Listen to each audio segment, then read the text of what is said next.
ప్రభునందు ప్రియమైన దేవుని బిడ్డలకు మన ప్రభైన యేసు క్రీస్తు నామున శుభములు కలుగునుగాక.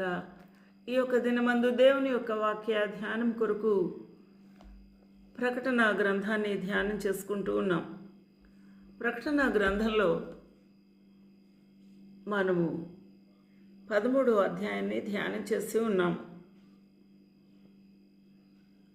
ఈ యొక్క 14వ అధ్యాయంలో మనము అనేకమైన నూతనమైన సంగతులను తెలుసుకున్నటకు ప్రభు మనకు సహాయం చేయాలని ప్రార్థించుది. ముందుకు సాగిపోదాం. ఈ యొక్క ప్రకటన 14వ అధ్యాయంలో గొప్ప విచిత్రమైన సంగతి మనకు ఇక్కడ కనబడుతూ ఉంది. మరియు నేను చూడగా అని భక్తుడు వ్రాస్తూ ఉన్నాడు. ఎవరు చూసేది? ఇక్కడ చూస్తూ ఉన్నది యోహాను భక్తుడు. యోహాను భక్తునికి దర్శనం కనిపించింది. ప్రభు చూపిస్తూ ఉన్నాడు జరగబోయే సంగతులను. నేను చూడగా అని వ్రాస్తూ ఉన్నాడు. ఇదిగో ఆ గొర్రెపిల్ల సియోను పర్వతం మీద నిలవబడి ఉండెను.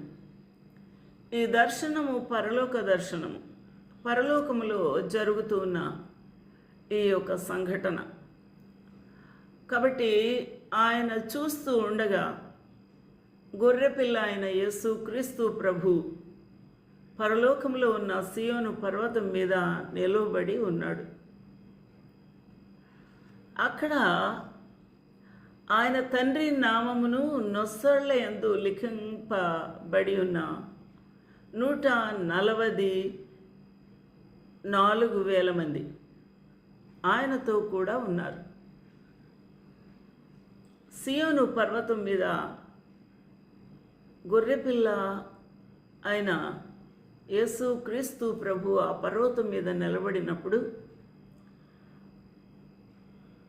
ఆయన తండ్రి నామము అనగా యెహోవా దేవుని నామమును వారి నొసళ్ళ యందు ఆ నామమును, ఆయన తండ్రి నామమును లిఖింపబడి ఉన్నాయి. వారి నొసళ్ళ యందు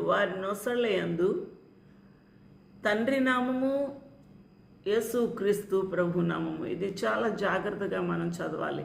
ఆయన నామమును, ఆయన తండ్రి నామమును నొసళ్ళ యందు లిఖింపబడి ఉన్నారు. ఎంత